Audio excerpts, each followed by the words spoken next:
All right, so here we are on the main home screen here. You can click the little circle here. It takes you to the home screen.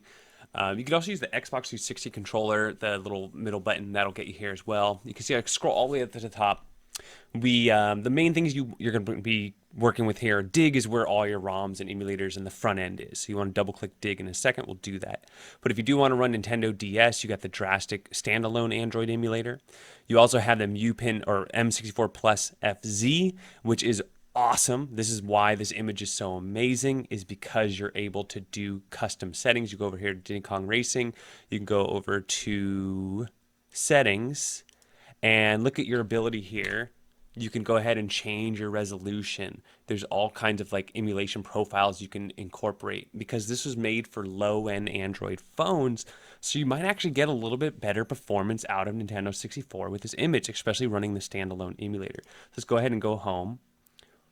And I want to show you also have redream pre-installed, the free version.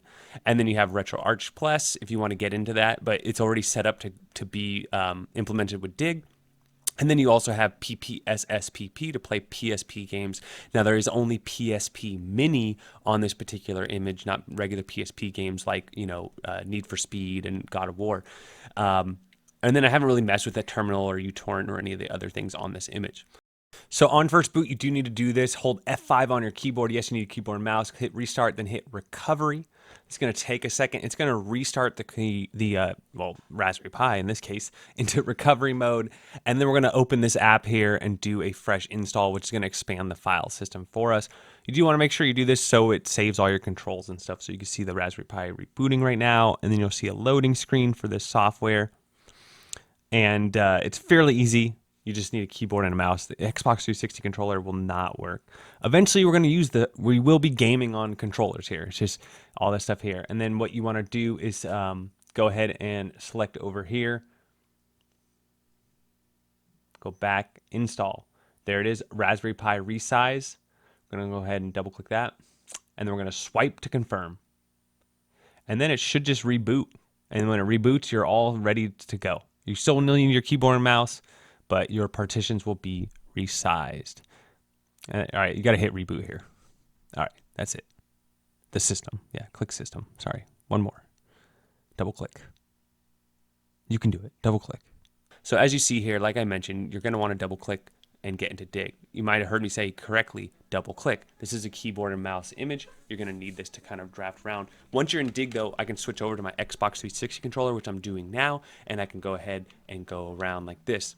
That being said, consoles, you click in, and Android, what do you have here? You have the different apps. So you can also get into PPSSPP, Redream, Retroarch from Dig as well, rather than the main menu.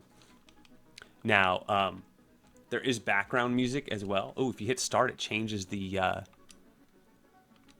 options here. Ooh, you can go vertical. I like that.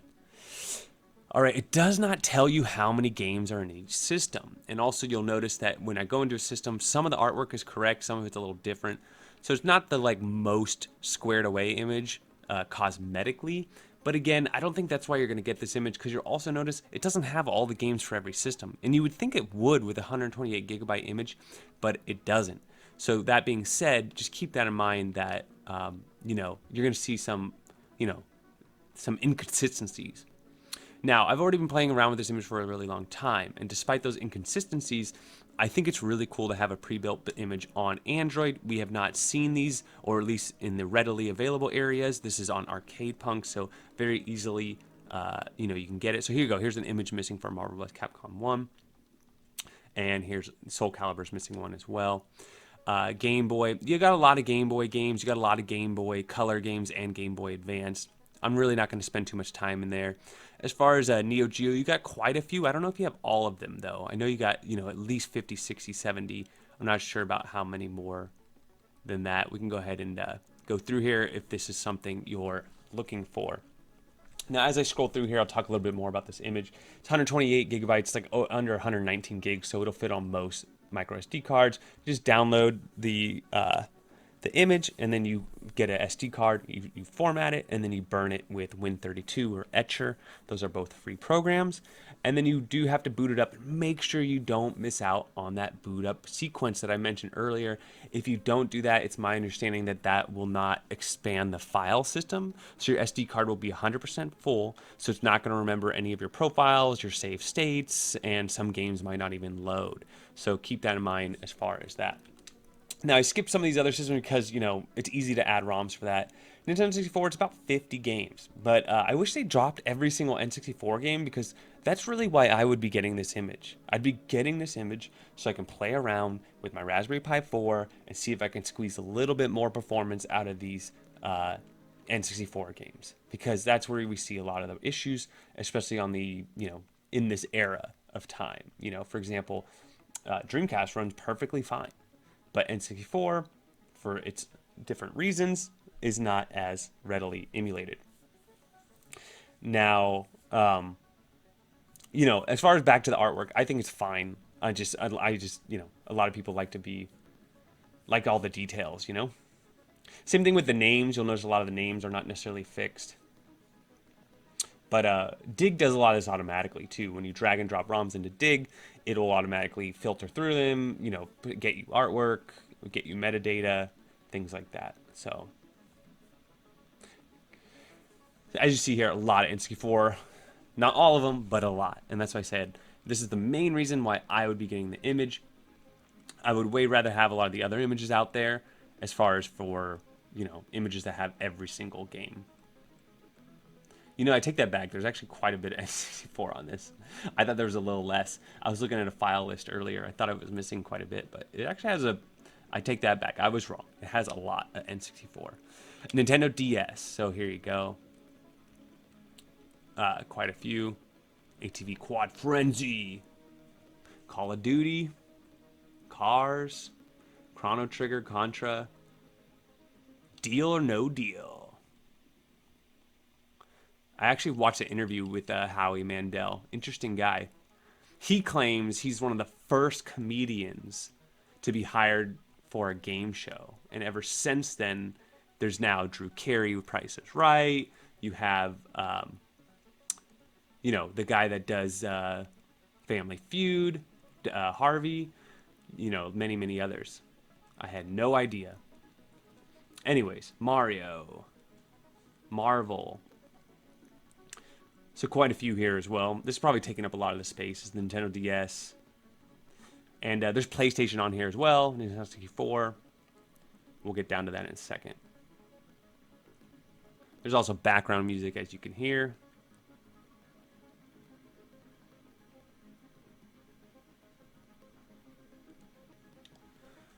Shrek, Sonic, wow, Spider-Man. Nintendo DS like crazy. Tetris, Teenage Mutant Ninja Turtles, Tomb Raider, Tony Hawk. Are we only on T? Mortal Kombat.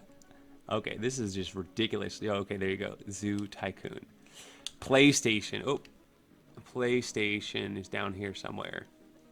And PSP. PSPs are all PSP minis, so they're the mini games. So I'm gonna go back to PlayStation. Sega 32X. You know, probably about 30 games or so, most of them. PlayStation. The keyboard and mouse kind of bugs me a little bit on this as well, but I understand. As far as touchscreen, I don't know. I imagine if you had your Raspberry Pi set up with the touchscreen and you had the touch controls set up, that would be pretty cool. If you can leverage this with that, that I think would be the perfect, you know, scenario. Sega Genesis. There's gonna be a lot, right? Most of the Sega Genesis, most of the Super Nintendo. Okay, it's like 300 of each, 200, 300. So those are your games. Let's go ahead and just show you, you know, you can launch a game really quickly.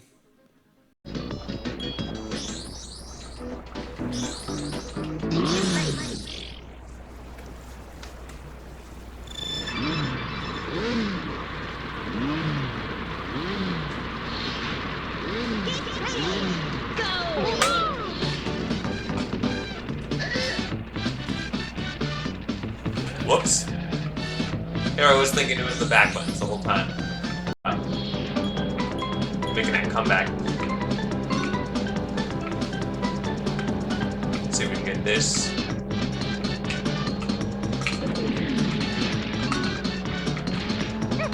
Oh boy, we're doing it. We got a little ammo saved up. Oh! Just the in-art strategy right there. That's how you load it up. Alright, so we can exit the game. Bring it on, bro.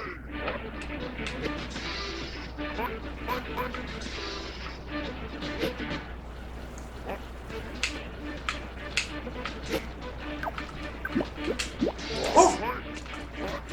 It's all good. I still got it. I still got it. I still got it. I should probably jump over there. But... oh my goodness.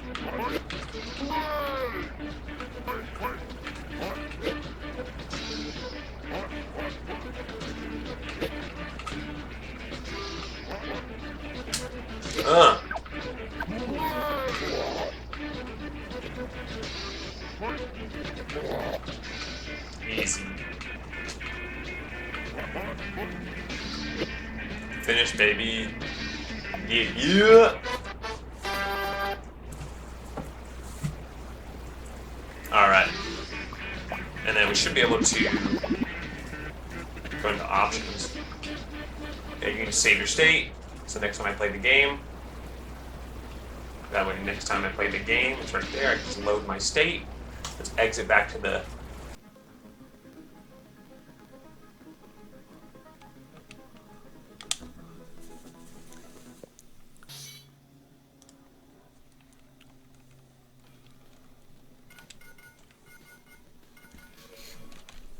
oh, nice, to give you the